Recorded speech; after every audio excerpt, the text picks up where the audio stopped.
Hi friends, ಎಲ್ಲರಿಗೂ ಜಯ ಕುಟುಂಬ ವ್ಲಾಗ್ಸ್‌ಗೆ ಸ್ವಾಗತ. ಆಸೆ ಸೀರಿಯಲ್‌ನಲ್ಲಿ ನಾಳಿನ ಸಂಚಿಕೆಯಲ್ಲಿ ಏನೆಲ್ಲ ಆಗುತ್ತೆ ಅಂತ ಪೂರ್ತಿಯಾಗಿ ನೋಡ್ಕೊಂಡ್ ಬರೋಣ ಬನ್ನಿ. ಸಂಚಿಕೆಯ ಶುರುವಿನಲ್ಲಿ ರೋಹಿಣಿನೇ ಗೆಲ್ತಾಳೆ ಅಂತ ಶಾಂತಿ ಎನ್ಕರೇಜ್ ಮಾಡ್ತಿರ್ತಾಳೆ. ಈ ಕಡೆ ಶ್ರುತಿ ಮೀನಂಗೆ ಸಪೋರ್ಟ್ ಮಾಡ್ತಿರ್ತಾಳೆ. ಮೀನಮರಿ ಬೇಗ ಬಾ ಬೇಗ ಬಾ ಅಂತ ಹೇಳ್ತಿರ್ತಾಳೆ. ರೋಹಿಣಿ ಮತ್ತೆ ಚೇತನನ್ ಹೆಂಡತಿ ಇಬ್ರುನು ಬಿಂದಿಗೆನ ಬೀಳಿಸ್ಬಿಡ್ತಾರೆ. ಲಾಸ್ಟ್‌ಗೆ ಮೀನಾ ಒಬ್ಳೆ ಗೆಲ್ಲೋದು. ನಾನ್ ಹೇಳ್ದೆ ಅಲ್ವಾ, ನನ್ ಸೊಸೆನೇ ಗೆಲ್ಲೋದು, ನಮ್ ಮೀನಾನೇ ಗೆಲ್ಲೋದು ಅಂತ ರಂಗನಾಥ್ ಅವರು ತುಂಬಾ ಖುಷಿ ಪಡ್ತಿರ್ತಾರೆ. ಶಾಂತಿ ಮುಖ ತಿರ್ಗಿಸ್ತಿರ್ತಾಳೆ. ಸೂರ್ಯ ಚಪ್ಪಾಳೆ ಹೊಡಿಬೇಕು ಅಂತ ಅನ್ಕೊಳ್ತಾನೆ, ಆದ್ರೆ ಮೀನನ್ ಮುಖ ನೋಡಿ ಸುಮ್ನೆ ಆಗ್ತಾನೆ. ಲಕ್ಕಿ ಹತ್ರ ಕರೆದು ಮೀನನ್ನ ಹೊಗಳ್ತಾ ಇರ್ತಾರೆ. ಹಾಗೆ ಹುಡುಗರಿಗೂನು ಕಾಂಪಿಟೇಷನ್ ಇಡ್ತಾರೆ. ಅದ್ರಲ್ಲಿ ಸೂರ್ಯ ಗೆಲ್ತಾನೆ. ಅದನ್ನ ನೋಡಿ ರಂಗನಾಥ್ ಅವ್ರಿಗೆ ಖುಷಿ ಆಗ್ತಿರುತ್ತೆ. ಶಾಂತಿನ ಹೀಯಾಳಿಸ್ತಿರ್ತಾರೆ, ನನ್ ಮಗ ಗೆದ್ದ ನನ್ ಮಗ ಗೆದ್ದ ಅಂತ. ಏ ಮಿಡ್ತೆ, ಈಗ ಗೆದ್ದಿರೋದು ನಿನ್ ಮಗನೇ ಕಣೆ, ಯಾಕೆ ಮುಖ ಉದಿಸ್ಕೊಂಡಿದ್ಯಾ ಅಂತ ಲಕ್ಕಿ ಶಾಂತಿಗೆ ಹೇಳ್ತಿರ್ತಾರೆ. ಅಮ್ಮ, ಸೂರ್ಯ ಮತ್ತೆ ಮೀನಾ ಇಬ್ರು ಈ ಕಾಂಪಿಟಿಷನ್ ಅಲ್ಲಿ ಗೆಲ್ತಾ ಇದಾರಲ್ಲ, ಅದಕ್ಕೆ ಅವಳಿಗೆ ಹೊಟ್ಟೆ ಉರಿ ಅಂತ ರಂಗನಾಥ್ ಅವ್ರು ಹೇಳ್ತಿರ್ತಾರೆ. ನೆಕ್ಸ್ಟ್ ರೌಂಡ್ ಅಲ್ಲಿ ಗಂಡ ಹೆಂಡತಿ ಇಬ್ರು ಸೇರಿ ಆಟ ಆಡ್ಬೇಕು ಅಂತ ಹೋಸ್ಟ್ ಹೇಳಿದಾಗ ಇದೊಳ್ಳೆ ಕತೆ ಆಯ್ತು. ಒಬ್ಬೊಬ್ರೆ ಆಟ ಆಡಿ ಗೆಲ್ಲೋದು ಕಷ್ಟ, ಅಂತದ್ರಲ್ಲಿ ಗಂಡ ಹೆಂಡತಿ ಇಬ್ರು ಸೇರಿ ಆಟ ಆಡ್ಬೇಕು ಅಂತ ಹೇಳ್ತಿದ್ದಾರೆ. ಏನ್ ಮಾಡೋದು ಒಂದು ಗೊತ್ತಾಗ್ತಿಲ್ಲ ರವಿಗಾನ್ ಅಂತ ಸೂರ್ಯ ಹೇಳ್ತಿರ್ತಾನೆ. ಆಗ ಹೆಂಡತಿರ್ನೆಲ್ಲ ಬಂದು ಗಂಡಂದ್ರ ಹತ್ರ ನಿಂತ್ಕೊಳ್ಳೋದಿಕ್ಕೆ ಹೋಸ್ಟ್ ಹೇಳಿದಾಗ, ರೀ ಈ ಸಲಿ ಮನೋಜ ರೋಹಿಣಿನೇ ಗೆಲ್ಲೋದು ಅಂತ ಶಾಂತಿ ರಂಗನಾಥ್ ಹತ್ರ ಹೇಳ್ತಿರ್ತಾಳೆ. ಏ ಕಸ್ತೂರಿ ನೋಡೆ ಅಂತ ಶಾಂತಿ ಹೇಳ್ಬೇಕಾದ್ರೆ, ಅಮ್ಮ ಇವಾಗ ನೀನೇನ್ ಹೇಳ್ಬೇಕು ಅಂತಿದ್ಯಾ ನನಗ್ ಚೆನ್ನಾಗ್ ಗೊತ್ತು ಕಣೆ, ಮನೋಜ ರೋಹಿಣಿ ಗೆಲ್ಲೋದು ಅಂತ ತಾನೇ ನೀನ್ ಹೇಳ್ತಾ ಇರೋದು, ನನಗ್ ಗೊತ್ತು ಬಿಡೆ ಅಂತ ಕಸ್ತೂರಿ ಅವರು ಹೇಳ್ತಿರ್ತಾರೆ. ಇಲ್ಲ ಬೀಗ್ರೆ, ಇದ್ರಲ್ಲಿ ಗೆಲ್ಲೋದು ಶ್ರುತಿ ಮತ್ತೆ ಅಳಿಯಂದ್ರು, ಬೇಕಾದ್ರೆ ನೀವು ನೋಡ್ತಾ ಇರಿ ಅಂತ ಶೀಲಾ ಹೇಳ್ತಿರ್ತಾರೆ. ಅಲ್ಲಿ ಕಾಂಪಿಟೇಷನ್ ಅಲ್ಲೂ ಈ ಮೂರು ಜನನು ಇನ್ನೂ ಕಿತ್ತಾಡ್ತಾ ಇರ್ತಾರೆ. ಅದನ್ನ ಲಕ್ಕಿ ಮತ್ತೆ ರಂಗನಾಥ್ ಇಬ್ರು ಗಮನಿಸ್ತಾರೆ. ಆ ರೌಂಡ್ ಅಲ್ಲಿ ಚೇತನ ಮತ್ತೆ ಆ ಹೆಂಡತಿ ಇಬ್ರು ಗೆದ್ಬಿಡ್ತಾರೆ. ಏನಮ್ಮ ಹಿಂಗಾಗೋಯ್ತು, ಇಲ್ಲೂ ಇವ್ರು ಜಗಳ ಆಡ್ತಿದಾರಲ್ಲ ಅಂತ ರಂಗನಾಥ್ ಅವರು ಲಕ್ಕಿ ಹತ್ರ ಹೇಳ್ತಾರೆ. ಇನ್ನೇನೋ ರಂಗನಾಥ, ಹೊಂದಾಣಿಕೆ ಇಲ್ಲ ಅಂದ್ರೆ ಹಿಂಗೆ ಕಣೋ ಆಗೋದು, ಅದಕ್ಕೆ ನಮ್ ಮನೆ ಮಕ್ಳು ಸೋತೋಗಿದ್ದು, ಜಗಳ ಮಾಡ್ಕೊಂಡ್ರೆ ಹಿಂಗೆ ಕಣೋ ಆಗೋದು ಅಂತ ಲಕ್ಕಿ ಹೇಳ್ತಿರ್ತಾರೆ. ಅಮ್ಮ ನಾನ್ ಹೋಗಿ ಅವ್ರ ಹತ್ರ ಹೇಳ ಅಂತ ರಂಗನಾಥ್ ಅವರು ಹೇಳಿದಾಗ, ಏ ಬೇಡ ಕೊಡೋ ರಂಗ, ಇನ್ನೂ ರೌಂಡ್ಗಳಿದಾವ್ ತಾನೆ, ನೋಡೋಣ ಸುಮ್ನೆ ಇರೋ ಅಂತ ಲಕ್ಕಿ ಹೇಳ್ತಾರೆ. ಹೋದ್ ರೌಂಡ್ ಅಲ್ಲಿ ಇವ್ರುಗಳು ಜಗಳ ಆಡಿದ್ದಕ್ಕೆ ಹೆಂಡ್ತಿರೆಲ್ರು ಮುನ್ಸ್ಕೊಂಡು ಅವ್ರಿಗೇನು ಇನ್ಸ್ಟ್ರಕ್ಷನ್ ಕೊಡದೆ ಹಾಗೆ ಆಟನ ಆಡ್ತಿರ್ತಾರೆ. ಮಡಕೆ ಹೊಡಿಯೋ ಆಟದಲ್ಲಿ ಸೂರ್ಯ ಯಾವ ಕಡೆ ಹೋಗ್ಬೇಕು ಅಂತ ಹೇಳು ಅಂತ ಹೇಳ್ಬೇಕಾದ್ರೆ, ನಾನೇ ಕೇಳ್ಬೇಕು, ನೀವು ಕುಡಿಯೋದಿಲ್ಲ ಅಂತ ಹೇಳಿ ನಾನ್ ಖಂಡಿತ ಹೇಳ್ತೀನಿ ಅಂತ ಮೀನಾ ಹೇಳ್ತಾಳೆ. ಅದೆಲ್ಲ ಮಾತಾಡೋದಕ್ಕಿದು ಟೈಮ್ ಇದ್ಯಾ, ನೀನ್ ಮೊದ್ಲು ಹೇಳು ಅಂತ ಸೂರ್ಯ ಹೇಳ್ಬೇಕಾದ್ರೆ, ನಾನ್ ಹೇಳೋದಿಲ್ಲ ಅಂತ ಮೀನಾ ಹೇಳ್ತಿರ್ತಾಳೆ. ಆಗ ಸೂರ್ಯ ತಪ್ಪಾದ ಜಾಗಕ್ಕೆ ಕೋಲಲ್ಲಿ ಹೊಡಿತಾನೆ, ಅದ್ರಿಂದ ಔಟ್ ಆಗೋಗ್ತಾನೆ. ಮನೋಜ ರೋಹಿಣಿನ ಕೇಳ್ಬೇಕಾದ್ರೆ ರೋಹಿಣಿ ನಾನೇ ಕೇಳಲಿ ಅಂತ ಹೇಳ್ದೆ ಸುಮ್ನೆ ಹಾಗೆ ನಿಂತಿರ್ತಾಳೆ. ಸರಿ ಬಿಡು ನಾನೇ ಹೋಗಿ ಹೊಡಿತೀನಿ ಅಂತ ಹೇಳಿ ಮನೋಜ ಮಡಕೆ ಹೊಡಿತಿದೀನಿ ಅಂತ ಹೇಳಿ ರೋಹಿಣಿ ತಲೆಗೆ ಹೊಡೆದ್ಬಿಡ್ತಾನೆ. ಈ ರೌಂಡ್ ನಲ್ಲೂ ಯಾಕೆ ಈ ರೀತಿ ಮಾಡಿದ್ರಿ ಅಂತ ಶ್ರುತಿ ಬೈತಿರ್ತಾಳೆ. ಏ ಶ್ರುತಿ, ಅವರೆಲ್ಲ ತಪ್ಪಾಗಿ ಹೇಳಿದ್ರು, ನೀನಾದ್ರೂ ಕರೆಕ್ಟ್ ಆಗಿ ಹೇಳ್ಕೊಡು ಅಂತ ರವಿ ಹೇಳಿದಾಗ, ಸರಿ ಆಯ್ತು ಹಂಗೆ ಸ್ಟ್ರೈಟ್ ಆಗಿ ಹೋಗ್ತಾ ಇರು ಅಂತ ಶ್ರುತಿ ಹೇಳ್ತಾಳೆ. ಅಲ್ಲಿ ಹೋಸ್ಟ್ ಮತ್ತೆ ಅಲ್ಲಿರೋರೆಲ್ರು ತಪ್ಪಾಗಿ ಹೋಗ್ತಿದ್ಯಾ ಅಂತ ಹೇಳ್ಬೇಕಾದ್ರೆ, ಹೆಂಡತಿ ನಾನು ಇಲ್ಲಿ ಇರ್ಬೇಕಾದ್ರೆ ನೀವ್ಯಾಕೆ ತಲೆ ಕೆಡಿಸ್ಕೊಳ್ತೀರಾ, ಸುಮ್ನೆ ಇರಿ ಅಂತ ಶ್ರುತಿ ಹೇಳಿ ಮತ್ತೆ ರವಿಗೆ ಮುಂದೆ ಹೋಗೋದು ಕೇಳ್ತಾಳೆ. ಹಾ ಅಲ್ಲೇ ಅಲ್ಲೇ ಅಲ್ಲೇ ಹೊಡಿ ಅಂತ ಶ್ರುತಿ ಹೇಳಿದಾಗ ರವಿ ಹೋಗಿ ಪೆಂಡಾಲ್ಗೆ ಹೊಡಿತಾನೆ. ಅದನ್ನ ನೋಡಿ ಶ್ರುತಿ ಬಿದ್ದು ಬಿದ್ದು ನಗ್ತಾ ಇರ್ತಾಳೆ. ರವಿಗೆ ಸಿಕ್ಕಾಪಟ್ಟೆ ಕೋಪ ಬರುತ್ತೆ. ಕೊನೆಗೆ ಆ ಮಡ್ಕೆನ ಪಾರ್ಕ್ ಫ್ರೆಂಡ್ ಹೊಡಿತಾನೆ. ಪಾರ್ಕ್ ಫ್ರೆಂಡ್ ಆ ಮಡ್ಕೆನ ಹೊಡಿಯೋದ್ ನೋಡಿ ಮನೋಜನ್ಗೆ ಬೇಜಾರಾಗತ್ತೆ. ಅಲ್ಲಮ್ಮ, ಸೂರ್ಯ ಒಂಟಿಯಾಗಿ ಗೆದ್ದ, ಈ ಕಡೆ ಮೀನನು ಒಂಟಿಯಾಗಿ ಗೆದ್ಲು, ಗಂಡ ಹೆಂಡತಿ ಇಬ್ರು ಜೊತೆಗ್ ಸೇರಿ ಚೆನ್ನಾಗ್ ಆಡ್ತಾರೆ ಅಂದ್ರೆ ಇಬ್ರು ಅದ್ರಲ್ಲೂ ಸೋಲ್ತಿದಾರಲ್ಲಮ್ಮ ಅಂತ ರಂಗನಾಥ ಅವರು ಹೇಳ್ತಾರೆ. ಇನ್ನೂ ಇದಾವಲ್ಲೋ, ಇರೋ ನೋಡೋಣ ರಂಗನಾಥ ಅಂತ ಲಕ್ಕಿ ಹೇಳ್ತಿರ್ತಾರೆ. ನೆಕ್ಸ್ಟ್ ರೌಂಡ್ ಅಲ್ಲಿ ಎಲ್ಲಾ ಗಂಡಂದ್ರು ತಮ್ಮ ಹೆಂಡತಿರ್ನ ಎತ್ಕೊಂಡು ಎಷ್ಟೊತ್ತರ್ಗು ಇರ್ತಾರ, ಅವರೇ ಗೆಲ್ಲೋದು ಅಂತ ಹೋಸ್ಟ್ ಹೇಳಿದಾಗ ಎಲ್ಲಾ ಗಂಡಂದ್ರು ಹೆಂಡತಿರ್ನ ಎತ್ಕೋತಾರೆ. ಅದ್ರಲ್ಲಿ ಒಂದು ಟ್ವಿಸ್ಟ್ ನ ಇಡ್ತಾರೆ, ಅದು ಒಂದೇ ಕಾಲಲ್ಲಿ ನಿಂತ್ಕೋಬೇಕು ಅಂತ. ಅಮ್ಮ ನನ್ಗೇನೋ ಇದ್ರಲ್ಲಿ ಇವ್ರು ಜಗಳ ಮಾಡ್ಕೋತಾರೆ ಅಂತ ಅನ್ಸ್ತಿದೆ ಅಮ್ಮ ಅಂತ ರಂಗನಾಥ್ ಅವ್ರು ಹೇಳಿದಾಗ, ಇಲ್ಲ ಕಣೋ ಖಂಡಿತ ಇದ್ರಲ್ಲಿ ಇವ್ರು ಗೆಲ್ತಾರೆ ಅಂತ ಲಕ್ಕಿ ಹೇಳ್ತಾರೆ. ಹೆಂಗಮ್ಮ ಅಂತ ರಂಗನಾಥ್ ಅವ್ರು ಹೇಳಿದಾಗ, ಇಬ್ರು ಎರಡು ಇದ್ರಲ್ಲಿ ಸೋತೋಗಿದಾರಲ್ವೇನೋ, ಇವಾಗ ಸೋತೋದ್ರೆ ತನ್ನಿಂದನೇ ಸೋತೋಯ್ತಲ್ಲ ಅಂತ ಇಬ್ರಿಗೂ ಬೇಜಾರಾಗತ್ತಲ್ವಾ, ಅದಕ್ಕೋಸ್ಕರನೇ ಇಬ್ರು ಇವಾಗ ತಡ್ಕೊಂಡು ಹಂಗೆ ನಿಂತಿರ್ತಾರೆ ನೋಡ್ಕೊ ಅಂತ ಲಕ್ಕಿ ಹೇಳ್ತಿರ್ತಾರೆ. ಹೌದಾ, ನೋಡೋಣ ಇರಮ್ಮ ಅಂತ ರಂಗನಾಥ್ ಅವರು ಹೇಳ್ತಿರ್ತಾರೆ. ಈ ಕಡೆ ಸೂರ್ಯ ಮೀನನ್ನ ಎತ್ಕೊಂಡು, ಮೀನಾ ಇನ್ಮೇಲೆ ನೀನು ಡೈಲಿ ಅವಾಗವಾಗ ಅಂತ ವಾಕಿಂಗ್ ಹೋಗ್ತಾ ಇರಮ್ಮ ಅಂತ ಸೂರ್ಯ ಹೇಳ್ದಾಗ, ಯಾಕೆ ಅಂತ ಮೀನಾ ಕೇಳ್ತಾಳೆ. ಯಾಕಂದ್ರೆ ಅವಾಗವಾಗ ಎತ್ಕೋಬೇಕಾಯ್ತದಲ್ಲಮ್ಮ, ಅದಕ್ಕೆ ಕಣಮ್ಮ ಅಂತ ಸೂರ್ಯ ಹೇಳ್ತಾನೆ. ಹಾಗಿದ್ರೆ ನಾನು ದಪ್ಪ ಆಗಿದ್ದೀನಿ ಅಂತ ಹೇಳ್ತಿದ್ದೀರಾ ಅಂತ ಮೀನಾ ಹೇಳ್ದಾಗ, ಅದು ಹಂಗಲ್ಲಮ್ಮ, ನನ್ನಿಂದ ಎಷ್ಟು ಎತ್ತಕ್ಕಾಗುತ್ತೋ ಅಷ್ಟು ತೂಕ ಎತ್ಬೇಕಲ್ವಾ ಅಂತ ಸೂರ್ಯ ಹೇಳ್ತಿರ್ತಾನೆ. ನಿಮ್ಗೆ ಕುಡ್ದು ಬಾಡಿಲಿ ಸ್ಟ್ರೆಂತ್ ಎಲ್ಲ ಹೊರಟೋಗಿದೆ, ಕುಡಿಯೋದ್ ಮಾತ್ರ ಬಿಡೋದಿಲ್ಲ ಅಂತ ಒಂದೇ ಕಾಲಲ್ಲಿ ನಿಂತಿದ್ದೀರಾ ಅಲ್ವಾ ಅಂತ ಮೀನಾ ಹೇಳ್ತಾಳೆ. ನಿನ್ನ ಯಾವತ್ತು ಬಿಡೋದಿಲ್ಲ ಅಂತ ಒಂದೇ ಕಾಲಾಗಿ ನಿಂತಿರೋದು ಅಂತ ಸೂರ್ಯ ಹೇಳ್ತಾನೆ. ಇದನ್ನ ಗೆಲ್ಲಕ್ ಆಗತ್ತಾ ನಿಮ್ ಕೈಲಿ ಅಂತ ಮೀನಾ ಕೇಳಿದಾಗ, ನೀನು ಕುಂಬಳಕಾಯಿ ತರ ಇಟ್ಕೊಂಡಿದ್ಯಲ್ಲ ಈ ಮುಖನ, ಸ್ವಲ್ಪ ನಗು ಹಂಗೆ ಚೆಲ್ಬಿಟ್ರೆ ನಮ್ಗೂ ಸ್ವಲ್ಪ ಎನರ್ಜಿ ಬರ್ತದೆ ಅಂತ ಸೂರ್ಯ ಹೇಳಿದಾಗ ಮೀನಾ ನಗದಕ್ಕೆ ಶುರು ಮಾಡ್ತಾಳೆ. ಹೌದು, ನಾನ್ ಯಾಕೆ ನಗ್ಬೇಕು ಅಂತ ಮೀನಾ ಹೇಳ್ದಾಗ, ಗಂಡನ್ ನೋವ್ಗೆ ಹೆಂಡತಿ ನಗುನೆ ಅಂತೆ ಮದ್ದು ಅಂತ ಸೂರ್ಯ ಹೇಳ್ಬೇಕಾದ್ರೆ ಮೀನಾ ನಗ್ತಿರ್ತಾಳೆ. ಅಬ್ಬಬ್ಬಾ ಬಂತು ನೋಡಿ ಇವಾಗ ಬಾಡಿಲಿ ಫುಲ್ ಸ್ಟ್ರೆಂತ್ ಅಂತ ಸೂರ್ಯ ಹೇಳಿ ಇನ್ನು ಗಟ್ಟಿಯಾಗಿ ಮೀನನ್ನ ಹಿಡ್ಕೊತಾನೆ. ಅದನ್ನ ನೋಡಿ ರೋಹಿಣಿಗೆ ಬೇಜಾರಾಗುತ್ತೆ. ಮನೋಜ್, ಅಲ್ಲಿ ನೋಡು, ಅವ್ರು ಎಷ್ಟು ರೊಮ್ಯಾಂಟಿಕ್ ಆಗಿ ಮಾತಾಡ್ಕೊಂಡು ಎತ್ಕೊಂಡು ಎಷ್ಟ್ ಚೆನ್ನಾಗಿ ಮೇಂಟೈನ್ ಮಾಡ್ತಿದ್ದಾರೆ, ನೀನು ಅದೇ ರೀತಿ ಮಾತಾಡ್ತೀಯ ಅಂತ ರೋಹಿಣಿ ಕೇಳಿದಾಗ, ಹ್ಮ್ ಅಂತ ಮನೋಜ ಹೇಳ್ತಾನೆ. ನೀನ್ ತುಂಬಾ ಕೋಪದಲ್ಲಿ ಮಾತಾಡ್ತಿದ್ದೀರಾ ಅಂತ ರೋಹಿಣಿ ಹೇಳ್ಬೇಕಾದ್ರೆ, ಅಲ್ಲ ಕಣೆ, ಮೂಡ್ ಔಟ್ ಮಾಡ್ಬಿಟ್ಟು ರೊಮ್ಯಾಂಟಿಕ್ ಆಗಿ ಮಾತಾಡು ಅಂತ ಹೇಳ್ತಿದ್ಯಲ್ಲ ಅಂತ ಮನೋಜ ಎಗರಾಡ್ತಿರ್ತಾನೆ. ನೀವು ಕೋಪದಲ್ಲಿದ್ರು ತುಂಬಾ ಹ್ಯಾಂಡ್ಸಮ್ ಆಗಿ ಕಾಣಿಸ್ತಿದ್ದೀರಾ ಅಂತ ರೋಹಿಣಿ ಹೇಳ್ಬೇಕಾದ್ರೆ, ಒಂದ್ ಕಾಲಲ್ಲಿ ನೀನ್ ಎತ್ಕೊಂಡಿದೀನಲ್ಲ, ನನಗೆ ಹೆಂಗ್ ಆಗ್ತಿದೆ ಗೊತ್ತಾ ಅಂತ ಮನೋಜ ಒದ್ದಾಡ್ತಿರ್ತಾನೆ.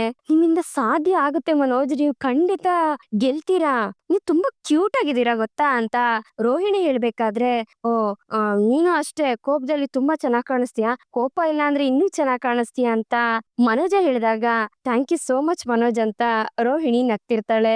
ಆದ್ರೆ ಇನ್ಮೇಲೆ ಯಾರಿಗೂ ಬಾಡಿಗೆ ಕಟ್ಬೇಡ ಆಯ್ತಾ ಅಂತ ಮನೋಜ ಹೇಳಿದಾಗ, ಮನೆ ಅಂದ್ಮೇಲೆ ಬಾಡಿಗೆ ಕಟ್ಟದೆ ಹಾಗೆ ಇರತ್ತಾ, ಆದ್ರೆ ನಾನ್ ಬಾಡಿಗೆ ಕಟ್ಟದೇನೆ ತುಂಬಾ ದಿವಸದಿಂದ ಒಂದ್ ಜಾಗದಲ್ಲಿ ಇದೀನಿ ಅಂತ ರೋಹಿಣಿ ಹೇಳ್ತಾಳೆ. ಏನೋ, ಎಲ್ಲಿ ಅಂತ ಮನೋಜ ಕೇಳಿದಾಗ, ನೀನ್ ಮನ್ಸಲ್ಲಿ ಅಂತ ರೋಹಿಣಿ ಹೇಳ್ತಾಳೆ. ರೊಮ್ಯಾನ್ಸಾ, ಇರ್ಲಿ ಅಂತ ಮನೋಜ ಹೇಳ್ತಿರ್ತಾನೆ. ಅದಕ್ಕೆ ರೋಹಿಣಿ ನಗ್ತಿರ್ತಾಳೆ.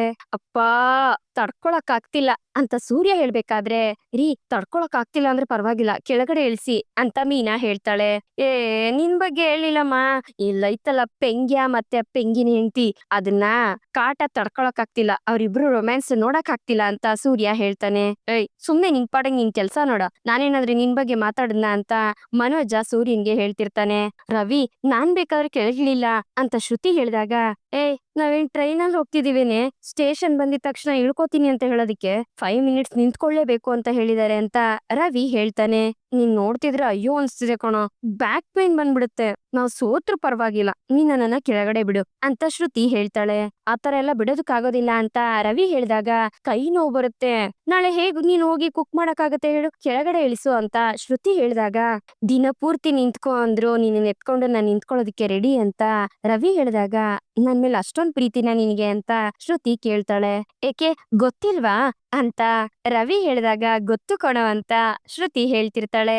ಇದ್ರಲ್ಲಿ ರವಿ, ಸೂರ್ಯ ಮತ್ತೆ ಮನೋಜ 3 ಜನನು ಗೆಲ್ತಾರೆ. ಅದನ್ನ ನೋಡಿ ಲಕ್ಕಿಗೆ ತುಂಬಾ ಖುಷಿ ಆಗತ್ತೆ. ಅಮ್ಮ, ನೀನ್ ಹೇಳ್ದಂಗೆ ಇವ್ರು ಗೆದ್ಬಿಟ್ರು ಕಣಮ್ಮ ಅಂತ ರಂಗನಾಥ್ ಅವ್ರು ಹೇಳ್ಬೇಕಾದ್ರೆ, ನೋಡು ರಂಗ, ಗಂಡ ಹೆಂಡತಿ ಜಗಳ ಅಂದ್ರೆ ಇಷ್ಟೇ ಕಣೋ ಅಂತ ಲಕ್ಕಿ ಹೇಳ್ಬೇಕಾದ್ರೆ, ಇವಾಗ ನಿಮ್ಗೆಲ್ರಿಗೂ ಅರ್ಥ ಆಯ್ತೇನ್ರಪ್ಪ, ಗಂಡ ಹೆಂಡತಿ ಇಬ್ರು ಅರ್ಥ ಮಾಡ್ಕೊಂಡು ಜೀವನ ಮಾಡಿದ್ರೆ ಈ ಆಟದಲ್ಲಿ ಮಾತ್ರ ಅಲ್ಲ, ಜೀವನದಲ್ಲೇ ಸಾಧಿಸ್ತೀರಾ ನೀವು ಅಂತ ರಂಗನಾಥ್ ಅವ್ರು ಹೇಳ್ಬೇಕಾದ್ರೆ, ಕರೆಕ್ಟ್ ಆಗಿ ಹೇಳ್ದೆ ಕಣಪ್ಪ. ನೋಡ್ರಪ್ಪ, ಎಲ್ರು ಅಪ್ಪ ಹೇಳಿರೋ ಮೆಸೇಜ್ ನ ಕ್ಲೀನ್ ಆಗಿ ಕೇಳಿಸ್ಕೊಳ್ಳಿ ಅಂತ ಸೂರ್ಯ ಹೇಳ್ಬೇಕಾದ್ರೆ, ಕಾಂಪಿಟೇಷನ್ ಅಲ್ಲಿ ಗೆದ್ದಿರೋ ಎಲ್ರಿಗೂ ಪ್ರೈಸ್ ಕೊಟ್ಮೇಲೆ ಅಲ್ಲಿಂದ ಎಲ್ರು ಮನೆಗ್ ಬರ್ತಾರೆ. ರಂಗ, 3 ಜೋಡಿನೂ ಗೆದ್ದಿರೋದಕ್ಕೆ ನನ್ ಸಿಕ್ಕಾಪಟ್ಟೆ ಖುಷಿ ಆಗ್ತಿದೆ ಕಣೋ. ಆದ್ರೆ ಊರಿಗೆ ಬಂದಾಗ ಲಾಸ್ಟ್ ಟೈಮು ಮೊದ್ಲಿಂದಾನು ಎಲ್ರು ಗೆದ್ಕೊಂಡ್ ಬಂದ್ರಿ, ಆದ್ರೆ ಈ ಸಲಿ ಕೊನೆಗ್ ಗೆದ್ದಿದ್ದೀರಾ, ಅದಕ್ಕೇನ್ ಕಾರಣ ಅಂತ ನನಗ್ ಚೆನ್ನಾಗ್ ಗೊತ್ತಿದೆ ಅಂತ ಲಕ್ಕಿ ಹೇಳ್ಬೇಕಾದ್ರೆ, ಎಲ್ರು ಒಬ್ರಿಗೊಬ್ರು ನೋಡ್ಕೊತಿರ್ತಾರೆ. ನಾನು ಬರ್ಬೇಕಾದ್ರೇನೆ ನೋಡ್ದೆ ಕಣ್ರೋ, ಗಂಡ ಹೆಂಡ್ತಿರು ಮಾತಾಡ್ದೆ ಎಲ್ರು ದೂರ ನಿಂತಿದ್ರಿ, ಈಗ ನೋಡ್ರು ಕರೆಕ್ಟ್ ಆಗಿ ಎಲ್ರು ಅವ್ರವ್ರ ಪಕ್ಕ ಅವ್ರವ್ರು ನಿಂತಿದ್ದೀರಾ. ಇದು ಕಂಡ್ರು ಲಕ್ಷಣ ಅಂದ್ರೆ. ನೋಡ್ರಪ್ಪ, ಜಗಳನ ಮಾಡ್ಕೊಳ್ಬಾರ್ದು. ಗಂಡ ಹೆಂಡತಿ ಅಂದ್ಮೇಲೆ ಒಬ್ರಿಗೊಬ್ರು ಎಂದಕ್ಕಾದ್ರೂ ಬಿಟ್ಕೊಡ್ಬೇಕು. ಜಗಳ ಮಾಡೋದು ಒಳ್ಳೇದೆಲ್ಲ ಕಂಡ್ರು ಅಂತ ಲಕ್ಕಿ ಹೇಳ್ಬೇಕಾದ್ರೆ, ಲಕ್ಕಿ ಜಗಳ ಯಾರಿಂದ ಬಂತು ಗೊತ್ತಾ ಅಂತ ಸೂರ್ಯ ಹೇಳಕ್ ಹೋಗ್ತಾನೆ. ಜಗಳ ಯಾರ್ ಶುರು ಮಾಡಿದ್ರು ಅನ್ನೋದು ಮುಖ್ಯ ಅಲ್ಲ ಕಣೋ ಮೊಮ್ಮಗ್ನೆ, ಅದನ್ನ ಯಾರ್ ಮುಗಿಸ್ತಾರೆ ಅನ್ನೋದೇ ಮುಖ್ಯ. ಈಗ ಎಲ್ಲ ಸರಿ ಹೋಯ್ತು ತಾನೆ, ಅಷ್ಟೇ ಸಾಕು ಅಂತ ಲಕ್ಕಿ ಹೇಳ್ಬೇಕಾದ್ರೆ ಅಲ್ಗೆ ತೊಟ್ಲನ್ನ ತಗೊಂಡು ಒಬ್ಬ ವ್ಯಕ್ತಿ ಬರ್ತಾನೆ. ಯಾರಪ್ಪ ನೀನು ಅಂತ ಸೂರ್ಯ ಕೇಳಿದಾಗ, ಸರ್ ಮಗುಗೆ ತೊಟ್ಲು ತಗೊಂಡ್ ಬಂದಿದೀನಿ ಅಂತ ಆ ವ್ಯಕ್ತಿ ಹೇಳ್ತಾನೆ. ಅಣ್ಣ ನೀ ತಪ್ಪಾಗಿ ತಿಳ್ಕೊಂಡಿದೀಣ, ಇಲ್ಲಿ ಯಾರು ಮಕ್ಳಿಲ್ಲ ಕಣಣ್ಣ, ಅಡ್ರೆಸ್ ತಪ್ಪಿ ಎಲ್ಲೋ ಬಂದ್ಬಿಟ್ಟಿದ್ಯಾ ಅನ್ಸುತ್ತೆ ಅಂತ ಸೂರ್ಯ ಹೇಳ್ಬೇಕಾದ್ರೆ, ಲೋ ಸೂರ್ಯ ಇರೋ, ಅದನ್ನ ನಾನೇ ತರ್ಸಿರೋದು ಅಂತ ಲಕ್ಕಿ ಹೇಳ್ತಾರೆ. ಓ ಹೌದಾ ಅಂತ ಸೂರ್ಯ ಆ ವ್ಯಕ್ತಿಗೆ ದುಡ್ಡು ಕೊಟ್ಟು ಅಲ್ಲಿಂದ ಕಳಿಸ್ತಾನೆ. ಲಕ್ಕಿ, ಈ ತೊಟ್ಲು ಊರಲ್ಲಿತ್ತು ತಾನೆ, ನಾವೆಲ್ಲ ಇದ್ರಲ್ಲೇ ಹುಟ್ಟಿ ಬೆಳೆದಿದ್ದು ಅಂತ ಹೇಳಿದೆ ತಾನೆ ನೀನು ಅಂತ ಸೂರ್ಯ ಹೇಳ್ಬೇಕಾದ್ರೆ, ಹೌದು ಕಣೋ, ನೀವೆಲ್ಲ ಚಿಕ್ಕ ಮಕ್ಳಿದ್ದಾಗ ಇದ್ರಲ್ಲೇ ಮಲಗ್ತಿದ್ದು ಅಂತ ರಂಗನಾಥ್ ಅವ್ರು ಹೇಳ್ತಾರೆ. ಹೌದು ಅಮ್ಮ, ಯಾಕಿಲ್ಲ ತಗೊಂಡ್ ಬಂದಿದೀರಾ ಅಂತ ರಂಗನಾಥ ಕೇಳಿದಾಗ, ಲೋ ರಂಗ, ಅದು ಇಲ್ಲಿದ್ರೇನೆ ಸರಿ ಕಣೋ. ಶಾಂತಿ, ಅದಕ್ಕೆ ಅರ್ಶನ ಕುಂಕುಮ ಎಲ್ಲ ಹಚ್ಚೆ ಅಂತ ಲಕ್ಕಿ ಕೇಳಿದಾಗ, ಯಾಕತ್ತೆ ದಿಢೀರ್ ಅಂತ ಶಾಂತಿ ಕೇಳ್ತಾಳೆ. ಹೇಳಿದ್ರೇನೆ ನೀನ್ ಮಾಡೋದೇನೆ, ಹೋಗಿ ಹೇಳಿದ ಕೆಲ್ಸ ಮಾಡೋಗೆ ಅಂತ ಲಕ್ಕಿ ಹೇಳ್ತಾರೆ. ಸರಿ ಆಯ್ತು ಅತ್ತೆ ಅಂತ ಶಾಂತಿ ಹೋಗಿ ಅರ್ಶನ ಕುಂಕುಮ ತಗೊಂಡ್ ಬಂದು ಆ ತೊಟ್ಲಿಗೆ ಇಡ್ತಾಳೆ. ಅಜ್ಜಿ, ಇದು ಟೀ ಕುಡ್ ಅಂತ ಅನ್ಸುತ್ತೆ ಅಂತ ಶ್ರುತಿ ಹೇಳಿದಾಗ, ಹೌದಮ್ಮ ಕರೆಕ್ಟ್ ಆಗಿ ಹೇಳ್ದೆ ಅಂತ ಲಕ್ಕಿ ಹೇಳ್ತಾರೆ. ಇವ್ರು 3 ಜನ ಹುಟ್ಟಿದಾಗ ಇದ್ರಲ್ಲಿ ಅಮ್ಮ ಮಲ್ಕೊಳ್ತಾ ಇದ್ದಿದ್ದು, ಆದ್ರೆ ಹೆಚ್ಚಾಗಿ ಇದ್ರನ್ನೆಲ್ಲ ನೋಡಿರೋನು ಅಂತಂದ್ರೆ ಸೂರ್ಯ ಒಬ್ನೇನೆ. ಇದು ಮುಂದಿನ ತಲೆಮಾರ್ಗೂ ಹೋಗ್ಬೇಕು ಅನ್ನೋದು ನನ್ನ ಆಸೆ, ಅದಕ್ಕೆ ಇಲ್ಲಿ ತಗೊಂಡ್ ಬಂದೆ ಅಂತ ಲಕ್ಕಿ ಹೇಳಿದಾಗ, ಅಜ್ಜಿ ಇವಾಗ ಇಲ್ಲಿ ಮಕ್ಳು ಯಾರು ಇಲ್ಲ ಅಲ್ವಾ ಅಂತ ಮೀನಾ ಹೇಳ್ತಾಳೆ. ಅಯ್ಯೋ, ಇವಾಗಿಲ್ಲ ಅಂದ್ರೆ ಹಿಂಗಮ್ಮ, ಮುಂದೆ ಆಗತ್ತೆ ತಾನೇ. ಇದ್ರಲ್ಲಿ ಮೊದ್ಲು ಮಗುನ ಯಾರ್ ಹಾಕ್ತಾರೆ ಅಂತ ನಾನ್ ನೋಡ್ಬೇಕು ಅನ್ನೋದ್ ಆಸೆ ಕಣಮ್ಮ. ನೀವು ದಿನಾ ಈ ತೊಟ್ಲನ್ನ ನೋಡ್ಬೇಕಾದ್ರೆ ನಿಮ್ಮಲ್ಲಿ ಮಗು ಆಸೆ ಹುಟ್ಟಬೇಕು. ಮುಂದಿನ ಸಲಿ ನಾನ್ ಹಬ್ಬಕ್ ಬರೋ ಅಷ್ಟ್ರಲ್ಲಿ ಇದ್ರೊಳಗಡೆ ಮಗು ಇರ್ಬೇಕು ಅಂತ ಲಕ್ಕಿ ಹೇಳ್ಬೇಕಾದ್ರೆ, ಲಕ್ಕಿ ಇದೇನಿದು, ಏನೋ ಟಿಕೆಟ್ ಬುಕ್ ಮಾಡೋ ತರ ಫಸ್ಟೇ ಬಂದು ಬುಕ್ ಮಾಡ್ತಿದ್ಯಾ ಅಂತ ಸೂರ್ಯ ಕೇಳ್ತಾನೆ. ಸೂರ್ಯ, ನಾನ್ ಎಷ್ಟು ದಿವ್ಸ ಇರ್ತೀನ ಯಾರಿಗೋ ಗೊತ್ತು ಅಂತ ಲಕ್ಕಿ ಹೇಳ್ಬೇಕಾದ್ರೆ, ಲಕ್ಕಿ ನೀನ್ ಹಿಂಗೆಲ್ಲ ಮಾತಾಡ್ಬೇಡ, ನೀನು ಚೆನ್ನಾಗಿರ್ತೀಯ, 100 ವರ್ಷ ಚೆನ್ನಾಗಿರ್ತೀಯ ಅಂತ ಸೂರ್ಯ ಹೇಳ್ತಿರ್ತಾನೆ. ನೀನೊಬ್ಬ ಸುಮ್ನೆ ಇರೋ, ಆ ದೇವ್ರು ನನ್ಗೆ ಎಷ್ಟು ವರ್ಷ ಕೊಟ್ಟಿದಾನೋ ಅಷ್ಟು ಆಯಸ್ಸು ನಾನ್ ಇರ್ತೀನಿ, ಅಲ್ಲಿವರೆಗೂ ಏನು ಆಗ್ದಿರ ಚೆನ್ನಾಗಿದ್ರೆ ಸಾಕು. ಅಷ್ಟಲ್ಲಿ ನೀವೆಲ್ರೂ ನನ್ಗೆ ಮೊಮ್ಮಗನ್ ಎತ್ಕೊಡೋದನ್ನ ನೋಡಿ. ನನ್ಗಿರೋದು ಇದೇ ಆಸೆ, ನನ್ ಮೊಮ್ಮಕ್ಳಲ್ಲಿ ಯಾರ್ ಮಗುನ್ ಕೊಡ್ತಾರೋ ನಾನ್ ನೋಡ್ತೀನಿ. ಆ ಮಕ್ಳುಗಳನ್ನ ನನ್ ಕೈಯಲ್ಲಿ ಇಡ್ಕೊಂಡು ಮುದ್ದಾಡಿದ್ರೆ ಸಾಕು ಕಣ, ಅದೇ ನನ್ ಮನ್ಸಕ್ ಸಿಗೋ ಆನಂದ. ಈ ಭಾಗ್ಯನ ಇನ್ನೀ 3 ಜನದಲ್ಲಿ ಯಾರ್ ಕೊಡ್ತಿರೋ ನನ್ಗಿನ್ನೂ ಗೊತ್ತಿಲ್ಲಪ್ಪ ಅಂತ ಲಕ್ಕಿ ಹೇಳ್ಬೇಕಾದ್ರೆ, ಅಜ್ಜಿ ನನಗೋಕೆ, ಆದ್ರೆ ಇವನೇ ಬೇಡ ಅಂತ ಹೇಳ್ತಿದ್ದಾನೆ ಅಂತ ಶ್ರುತಿ ಹೇಳ್ತಾಳೆ. ಆಗ ಮನೆಯವರೆಲ್ಲರೂ ಆಶ್ಚರ್ಯದಿಂದ ರವಿನೇ ನೋಡ್ತಿರ್ತಾರೆ. ಏನು, ಇವನ್ ಬೇಡ ಅಂತ ಹೇಳ್ತಿದಾನ ಅಂತ ಲಕ್ಕಿ ಹೇಳಿದಾಗ, ಹೌದು ಅಜ್ಜಿ, ಈಗ ಸರೋಗಸಿ ಮೂಲಕ ಬೇರೆ ಹುಡುಗಿನಿಟ್ಟು ಅವ್ರ ಕಡೆಯಿಂದ ಮಗು ಮಾಡ್ಕೋತಿದ್ದಾರೆ. ಆ ರೀತಿ ಮಾಡ್ಕೊಳ್ಳೋಣ ಅಂತಂದ್ರೆ ಇವ್ನ್ ಬೇಡ ಅಂತ ಹೇಳ್ತಿದಾನೆ ಅಂತ ಶ್ರುತಿ ಹೇಳ್ಬೇಕಾದ್ರೆ, ಶ್ರುತಿ ಸುಮ್ನೆ ಇರು ಅಂತ ರವಿ ತಡಿತಿರ್ತಾನೆ. ಏನು, ಸರೋಗಸಿನ ಅಂತ ಶಾಂತಿ ಆಶ್ಚರ್ಯದಿಂದ ನೋಡ್ತಿರ್ತಾಳೆ. ಸರೋಗಸಿನ ಹಂಗಂದ್ರೆ ಏನಪ್ಪ ಅಂತ ಲಕ್ಕಿ ಕೇಳಿದಾಗ, ಅಜ್ಜಿ ಬಾಡ್ಗೆ ತಾಯಿ ಮೂಲಕ ಮಗುನ ಹೆರ್ಬೇಕು ಅಂತ ಅನ್ಕೊಂಡಿದಾರೆ ಇವ್ರು ಅಂತ ರೋಹಿಣಿ ಹೇಳ್ತಾಳೆ. ಅದನ್ನ ಕೇಳಿ ಶಾಂತಿಗೆ ಶಾಕ್ ಆಗತ್ತೆ. ಏನಮ್ಮ ಹೇಳ್ತಿದ್ಯಾ ನೀನು ಅಂತ ರಂಗನಾಥ್ ಅವ್ರು ಹೇಳಿದಾಗ, ಹೌದು ಮಾವ, ನಾನು ಅದೇ ಐಡಿಯಾದಲ್ಲೇ ಇದೀನಿ ಅಂತ ಶ್ರುತಿ ಹೇಳ್ಬೇಕಾದ್ರೆ, ಲೋ ರಂಗ ನೀನ್ ಸುಮ್ನೆ ಇರೋ, ನೀನ್ ಹೇಳಮ್ಮ ಅಂತ ಲಕ್ಕಿ ಹೇಳ್ತಾರೆ. ಹೌದು ಅಜ್ಜಿ, ನನ್ಗೆ ಡೆಲಿವರಿ ಪೈನ್ ಅಂದ್ರೆ ಸಿಕ್ಕಾಪಟ್ಟೆ ಭಯ. ನಾನು ಡಬ್ಬಿಂಗ್ ಮಾಡ್ಬೇಕಾದ್ರೆ ಒಂದ್ ಸೀನ್ ನೋಡ್ದೆ, ಅದ್ರಲ್ಲಿ ಒಂದ್ ಹುಡ್ಗಿ ಡೆಲಿವರಿ ಆಗ್ಬೇಕಾದ್ರೆ ಸಿಕ್ಕಾಪಟ್ಟೆ ಅಳ್ತಿರ್ತಾಳೆ. ಅವಳು ಆಕ್ಟಿಂಗ್ ಮಾಡ್ಬೇಕಾದ್ರೇನೆ ಅವಳನ್ನ ನೋಡಿ ನನ್ಗೆ ತುಂಬಾ ನೋವಾಯ್ತು. ಹಾಗಿದ್ದಾಗ ನಿಜ ಜೀವನದಲ್ಲಿ ಎಷ್ಟು ಪೈನ್ ಆಗ್ಬೇಡ ಹೇಳಿ ಅಂತ ಶ್ರುತಿ ಹೇಳ್ಬೇಕಾದ್ರೆ, ರವಿ ಏನೋ ಇದೆಲ್ಲ ಅಂತ ಶಾಂತಿ ಕೇಳ್ತಾಳೆ. ಅಮ್ಮ, ಇವಳು ಅವಾಗ್ಲಿಂದ ಇದನ್ನೇ ಹೇಳ್ತಿದ್ಲಮ್ಮ ಅಂತ ರವಿ ಹೇಳ್ತಾನೆ. ಹಾಗಾದ್ರೆ ನೀನು ಬಾಡ್ಗೆ ತಾಯಿ ಮೂಲಕ ಮಗು ಮಾಡ್ಕೋಬೇಕು ಅಂತ ಇದ್ಯಾ ತಾಯಿ ಅಂತ ರಂಗನಾಥ್ ಅವ್ರು ಕೇಳ್ತಾರೆ. ಹೌದು ಮಾವ ಅಂತ ಶ್ರುತಿ ಹೇಳ್ದಾಗ, ನಿಮ್ ಮನೇಲಿ ಈ ವಿಷಯನ ಹೇಳಿದ್ಯೇನಮ್ಮ ಅಂತ ರಂಗನಾಥ್ ಅವ್ರು ಕೇಳ್ತಾರೆ. ರವಿ ಇನ್ನು ಓಕೆ ಹೇಳಿಲ್ಲ ಮಾವ, ಅಂತ ಶ್ರುತಿ ಹೇಳಿದಾಗ, ನೋಡಮ್ಮ ಇದಕ್ಕೆ ಅವನ್ ಮಾತ್ರ ಓಕೆ ಹೇಳಿದ್ರೆ ಸಾಕಾ ಅಂತ ಶಾಂತಿ ಕೇಳಿದಾಗ, ಹೌದು ಅತ್ತೆ, ಬೇರೆ ಯಾರು ಹೇಳ್ಬೇಕು? ನಾವು ಮಕ್ಳು ಮಾಡ್ಕೊಳ್ಳೋದಿಕ್ಕೆ ನಾವ್ ಬೇರೆ ಯಾರ್ ಪರ್ಮಿಷನ್ ತಗೋಬೇಕು ಅಂತ ಶ್ರುತಿ ಹೇಳಿದಾಗ ಅದನ್ನ ಕೇಳಿ ಶಾಂತಿಗೆ ಶಾಕ್ ಆಗತ್ತೆ. ಹಾಗೆ ರಂಗನಾಥ್ ಅವ್ರ ಮುಖನ ನೋಡ್ತಿರ್ತಾಳೆ. ನೋಡಮ್ಮ ಶ್ರುತಿ, ನೀನ್ ಏನ್ ಹೇಳ್ತಿದ್ಯೋ ನನ್ಗೊಂದು ಅರ್ಥ ಆಗ್ತಿಲ್ಲಮ್ಮ ಅಂತ ಲಕ್ಕಿ ಹೇಳಿದಾಗ, ಲಕ್ಕಿ ಇದೆಲ್ಲ ಇವಾಗ ಫ್ಯಾಷನ್ ಆಗ್ಬಿಟ್ಟಿದೆ ಲಕ್ಕಿ. ಇವ್ರಿಗಾಗೋ ಮಗುನ ಇನ್ನೊಂದ್ ಹುಡ್ಗಿ ಅದನ್ನ 9 ತಿಂಗಳು ಹೊತ್ತು ಹೆತ್ಕೊಡುತ್ತೆ, ಅದಕ್ಕಾಗೋ ದುಡ್ಡನ್ನ ಇವ್ರು ಕೊಡ್ತಾರೆ ಅಂತ ಸೂರ್ಯ ಹೇಳ್ಬೇಕಾದ್ರೆ, ಏನೋ ಇದೆಲ್ಲ, ಒಂದ್ ಮಗುನ 9 ತಿಂಗಳು ಹೊತ್ತು ಹೆರದು ಹೆಣ್ಣಿಗೆ ಹೆಣ್ತನ ತಾಯ್ತನ ಕೊಡೋ ಅಂತದ್ದು ಕಣೋ. ಹೆಣ್ಣು ತಾಯಾದ್ರೇನೆ ಅದಕ್ಕೊಂದ್ ಬೆಲೆ ಅಂತ ಲಕ್ಕಿ ಹೇಳ್ಬೇಕಾದ್ರೆ, ಅಜ್ಜಿ ಅದೆಲ್ಲ ಓಲ್ಡ್ ಫ್ಯಾಷನ್, ಈಗೆಲ್ಲ ಫಾರಿನ್ ಅಲ್ಲೂ ಇದೇ ರೀತಿನೇ ಮಾಡೋದು ಅಂತ ಮನೋಜ ಹೇಳ್ಬೇಕಾದ್ರೆ, ಅಜ್ಜಿ ಒಂದ್ ಮಗುನ ಹೆತ್ರೇನೆ ಅದ್ರ ಮೇಲೆ ಪ್ರೀತಿ ಬರೋದು ಅಂತ ಏನು ಇಲ್ಲ. ನಮ್ ಬ್ಲಡ್ ಇಂದ ಮಗು ಹುಟ್ಟುತ್ತೆ ಅಂದ್ರೆ ಅದು ನಮ್ ಮಗುನೇ ಅಲ್ವಾ ಅಂತ ಶ್ರುತಿ ಹೇಳ್ತಾಳೆ. ನೋಡಮ್ಮ ಇದೆಲ್ಲ ಒಂಚೂರುನು ಇಷ್ಟ ಆಗ್ಲಿಲ್ಲ ಅಂತ ಲಕ್ಕಿ ಹೇಳ್ಬೇಕಾದ್ರೆ, ನನ್ಗೆ ಇದೇ ರೀತಿನೇ ಮಗು ಮಾಡ್ಕೋಬೇಕು ಅನ್ನೋ ಐಡಿಯಾ ಇದೆ ಅಜ್ಜಿ. ರವಿ ಓಕೆ ಹೇಳೋವರ್ಗು ನಾನ್ ವೇಟ್ ಮಾಡ್ತೀನಿ ಅಂತ ಶ್ರುತಿ ಹೇಳ್ತಾಳೆ. ಅವ್ನ್ ಓಕೆ ಹೇಳಿಲ್ಲ ಅಂದ್ರೆ ಏನ್ ಮಾಡ್ತೀಯಮ್ಮ ಅಂತ ಶಾಂತಿ ಕೇಳ್ತಾಳೆ. ಹಾಗಿದ್ರೆ ನಮ್ಗೆ ಮಗುನೇ ಬೇಡ ಅತ್ತೆ ಅಂತ ಶ್ರುತಿ ಹೇಳ್ತಾಳೆ. ಅದನ್ನ ಕೇಳಿ ಮನೆಯವ್ರೆಲ್ರಿಗೂ ಶಾಕ್ ಆಗತ್ತೆ. ಏನ್ ರವಿ ಇದು, ನೀವೇನು ಮಾತಾಡದೆ ಹಾಗೆ ನಿಂತಿದ್ದೀರಾ, ನಿಮ್ಗೆ ಇದು ಓಕೆ ಅನ್ಸುತ್ತಾ ಅಂತ ರೋಹಿಣಿ ರವಿನ ಕೇಳ್ತಾಳೆ. ನನ್ಗೇನ್ ಹೇಳ್ಬೇಕು ಅಂತಾನೆ ಗೊತ್ತಾಗ್ತಿಲ್ಲ ಅದ್ಕೆ. ತುಂಬಾ ದಿವಸದಿಂದ ಇವಳು ಇದನ್ನೇ ಹಠ ಹಿಡಿದು ಕುತ್ಕೊಂಡಿದ್ದಾಳೆ. ನಾನ್ ಯಾವ್ದೇ ನಿರ್ಧಾರಕ್ಕೂ ಇನ್ನೂ ಬಂದಿಲ್ಲ ಅದ್ಕೆ. ಇನ್ನೂ ಸ್ವಲ್ಪ ದಿವಸ ಹೋಗ್ಲಿ, ನೀವೆಲ್ರೂ ಯಾರು ಬೇಜಾರ್ ಮಾಡ್ಕೋಬೇಡಿ ಅಂತ ರವಿ ಹೇಳ್ತಿರ್ತಾನೆ. ಓಹ್ ಅಪ್ಪಯ್ಯ, ನಮ್ ಪರ್ಸನಲ್ ಇದೆಲ್ಲ ನೀವೆಲ್ಲ ತಲೆ ಹಾಕ್ಬೇಡಿ ಅಂತ ನೈಸಾಗಿ ಹೇಳ್ತಾ ಇದ್ದಾನೆ ನೋಡಿ ಅಂತ ಸೂರ್ಯ ಹೇಳ್ತಾನೆ. ಹಾಗಲ್ಲ ಕೊಣ ಸೂರ್ಯ, ನಾನ್ ಇನ್ನೂ ಇದ್ರ ಬಗ್ಗೆ ತೀರ್ಮಾನ ಮಾಡಿಲ್ಲ. ಇದುವರೆಗೂ ಇವಳು ಇಷ್ಟನ ಹೇಳ್ಕೊಂಡಿದ್ದಾಳಷ್ಟೇ ಅಂತ ರವಿ ಶ್ರುತಿ ಮುಖನೇ ನೋಡ್ತಿರ್ತಾನೆ. ನೋಡಮ್ಮ ಶ್ರುತಿ, ಈ ಬಾಡ್ಗೆ ತಾಯಿ ಅನ್ನೋದು ಮುಂದಕ್ಕೆ ಇವ್ರಿಗೆ ಮಕ್ಳೇ ಆಗೋದಿಲ್ವೇನೋ ಅನ್ನೋ ಹೆಣ್ಣಿಗೆ ಇರೋ ಅಂತ ಆಪ್ಷನ್ ಕಣಮ್ಮ. ನೀನು ಹೆರಿಗೆ ನೋವು ಬರುತ್ತೆ ಅನ್ನೋದಕ್ಕೋಸ್ಕರ ಭಯ ಪಡ್ತಿದ್ಯಲ್ವೇನಮ್ಮ ಅಂತ ರಂಗನಾಥ್ ಅವ್ರು ಹೇಳ್ಬೇಕಾದ್ರೆ, ನೋಡಮ್ಮ ಶ್ರುತಿ, ಇದನ್ನೆಲ್ಲ ನೋಡಿ ನಿನ್ಗೆ ಭಯ ಆಗ್ತಿರ್ಬೋದು, ಆದ್ರೆ ಆ ಟೈಮಲ್ಲಿ ಅದನ್ನೆಲ್ಲ ನೋಡಿ ನಿನ್ಗೆ ಆ ಮಗುನೆಲ್ಲ ನೋಡಿ, ಮಗು ಈ ಪ್ರಪಂಚಕ್ಕೆ ಬರುತ್ತೆ ಅನ್ನೋ ಖುಷಿಲಿ ಅದನ್ನೆಲ್ಲ ತಡ್ಕೊಳ್ಳೋ ಶಕ್ತಿ ನಿನ್ನಲ್ಲಿ ಬರುತ್ತಮ್ಮ. ಆಗ ನಿನ್ಗೆ ಭಯ ದೊಡ್ಡದಾಗ್ ಕಾಣಿಸೋದಿಲ್ಲಮ್ಮ. ನಿನ್ ಮಗು ಸರಿಯಾದ ರೀತಿಲಿ ಹುಟ್ಟಿದ್ರೆ ಸಾಕಪ್ಪ ಅನ್ನೋ ರೀತಿ ನಿನ್ ಮನ್ಸಲ್ಲಿ ಬಂತಿರುತ್ತೆ. ಯಾಕಂದ್ರೆ ಎಲ್ಲಾ ಹೆಣ್ಮಕ್ಳು ಈ ನೋವಿನ ದಾಟಿನೇ ಅಮ್ಮ ಬಂದಿರೋದು ಅಂತ ಲಕ್ಕಿ ಹೇಳ್ಬೇಕಾದ್ರೆ, ಇಲ್ಲ ಅಜ್ಜಿ, ನನ್ಗೆ ಚಿಕ್ಕದಾಗ್ ಗಾಯ ಆದ್ರೂ ಅದನ್ನ ತಡ್ಕೊಳ್ಳೋ ಶಕ್ತಿ ಇಲ್ಲ, ನನ್ನಿಂದ ಅಷ್ಟೊಂದು ನೋವೆಲ್ಲ ತಡ್ಕೊಳಕ್ ಆಗತ್ತೆ ಅಂತ ನನ್ಗನ್ನಿಸ್ತಿಲ್ಲ ಅಂತ ಶ್ರುತಿ ಹೇಳ್ಬೇಕಾದ್ರೆ, ಏನಮ್ಮ ಇದು ಶ್ರುತಿ, ನಾನ್ 3 ಜನ ಮಕ್ಳನ್ನ ಹೆತ್ತಿಲ್ವಾ?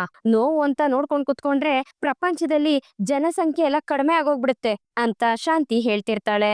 ನೋಡಿ ಅತ್ತೆ, ನಾನ್ ಯಾರಿಗೂ ಹೆರ್ಬೇಡಿ ಅಂತ ಹೇಳಿಲ್ಲ, ಆದ್ರೆ ನನಗ್ ಬೇಡ ಅಂತ ಹೇಳ್ತಾ ಇದ್ದೀನಿ ಅಂತ ಶ್ರುತಿ ಹೇಳ್ಬೇಕಾದ್ರೆ, ನೀನ್ ಹೇಗೆ ಇದನ್ನೆಲ್ಲ ನಿರ್ಧಾರ ಮಾಡಕ್ಕಾಗತ್ತೆ? ನಾವೆಲ್ಲ ಯಾಕಿರೋದು ಹಾಗಾದ್ರೆ ಅಂತ ಶಾಂತಿ ಕೇಳಿದಾಗ, ಸರಿ ಅತ್ತೆ, ಆಮೇಲೆ ಮಾತಾಡೋಣ, ನನಗ್ ಟೈಮ್ ಆಗ್ತಿದೆ, ರವಿ ಬಾ ಹೊರಡೋಣ ಅಂತ ಶ್ರುತಿ ಹೋಗ್ಬೇಕಾದ್ರೆ, ಶ್ರುತಿ ನಿಂತ್ಕೊ, ನಿನ್ ಹತ್ರ ಮಾತಾಡ್ಬೇಕು ಅಂತ ಶಾಂತಿ ಕರಿತಿರ್ತಾಳೆ.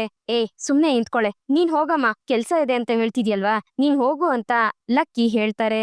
ಸರಿ ಅಂತ ಶ್ರುತಿ ಹೊರಟೋಗ್ತಾಳೆ. ಸರಿ ಅಜ್ಜಿ, ನಾವು ಬರ್ತೀನಿ, ನನ್ಗೂ ಕೆಲ್ಸ ಇದೆ ಅಂತ ರವಿ ಹೋಗ್ಬೇಕಾದ್ರೆ, ರವಿ 1 ನಿಮಿಷ ನಿಂತ್ಕೊಳ್ಳೋ, ಈಗೇನು ಅವಸರ ಮಾಡ್ಬೇಡ ಕಣೋ, ಸ್ವಲ್ಪ ನಿಧಾನಕ್ಕೆ ಯೋಚನೆ ಮಾಡಿ ಇದನ್ನೆಲ್ಲ ನಿರ್ಧಾರ ಮಾಡಿ ಅಂತ ಹೇಳಿ ಲಕ್ಕಿ ರವಿನ ಕಳಿಸ್ತಾರೆ.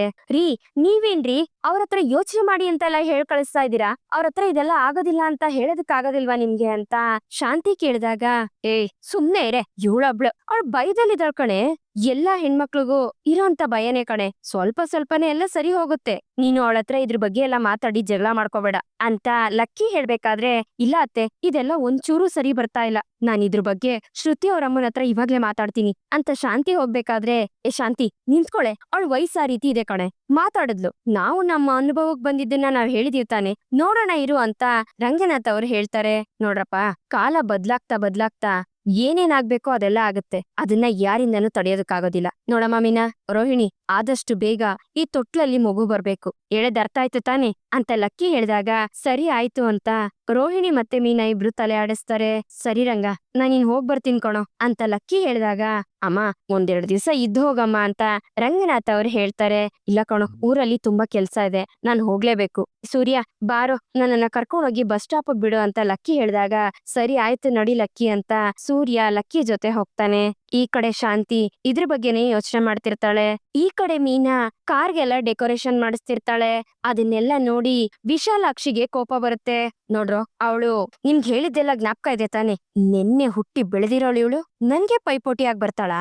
ಈ ಮಂಟಪ ಮಾತ್ರ ಅಲ್ಲ, ಈ ಕೆಲಸದಿಂದಾನೇ ಅವಳು ಬಿಟ್ಟು ಓಡೋಗ್ಬಿಡ್ಬೇಕು, ಆ ರೀತಿ ಮಾಡ್ಬೇಕು ಅಂತ ವಿಶಾಲಾಕ್ಷಿ ಹೇಳ್ಬೇಕಾದ್ರೆ ಸರಿ ಆಯ್ತು ಅಂತ ಅವ್ರ ಚೇಲಗಳು ತಲೆ ಅಳಾಡಿಸ್ತಿರ್ತಾರೆ.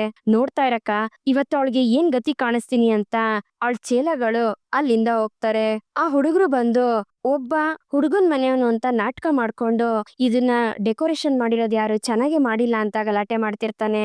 ಅದನ್ನೆಲ್ಲ ಕೇಳಿ ಮೀನಿಂಗೆ ಬೇಜಾರಾಗ್ತಿರುತ್ತೆ.